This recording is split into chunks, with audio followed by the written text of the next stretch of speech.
About 20 or 25 years ago, I met and shook hands with a school principal in Virginia. And the first thing he said to me was, "You just shook the hand of a man who shook the hand of a man who shook the hand of Robert E. Lee." He was very proud to say this, and since we were in Lee territory in Virginia, near Lexington, I had no reason to doubt him. In fact, I felt pretty proud then to be able to say, I shook the hand of a man who shook the hand of a man who shook the hand of Robert E. Lee. Down south, many people still hold Robert E. Lee in very high regard. For years, I left it at that. It was a very cool thing to remember occasionally, and sometimes I got a little chill on my spine when I thought about it deeply enough. I like sharing the experience with others. 10 years ago, I stumbled upon my family tree. Everything is on the internet these days. And one day, I decided to find out who my grandfather was. In amazingly short order, I found out everything. Today, I had another spine-tingling thought.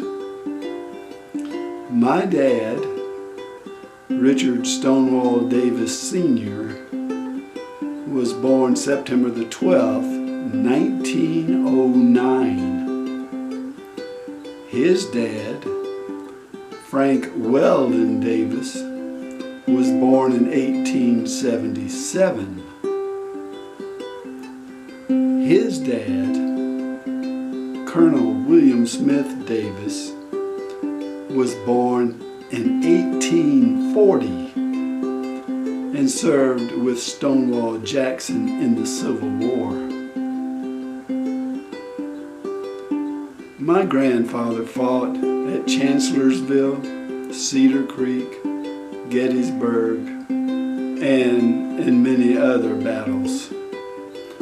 Only by dang luck did he survive the Battle of Iverson's Pits. My great-grandfather not only knew Robert E. Lee, Lee was kinfolks. Both Robert E. Lee and Colonel William Smith Davis descended directly from a long line of famous ancestors, including Alexander Spotswood, Royal Governor of Virginia. During the Civil War, Robert E. Lee's daughter, Annie Carter Lee, moved to Jones Springs, a mineral spring in Warren County, North Carolina, in an effort to improve her health.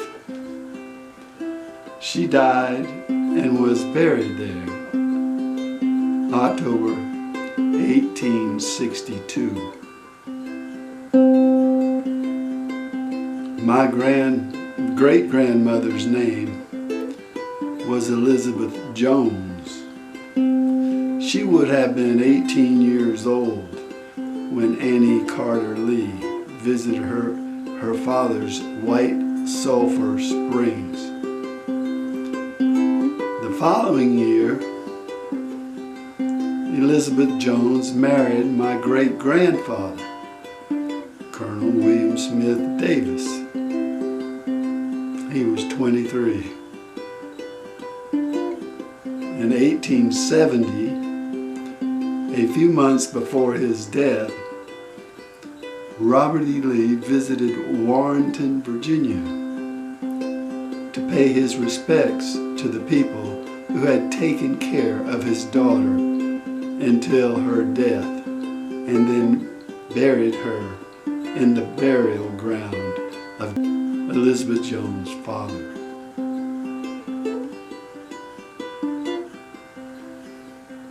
Many, many, many years later, in fact in 1994, Annie was moved to another cemetery, but she was buried on my family's property, and the people in the community raised $1,000 to put a fine monument over her grave. Thanks for watching.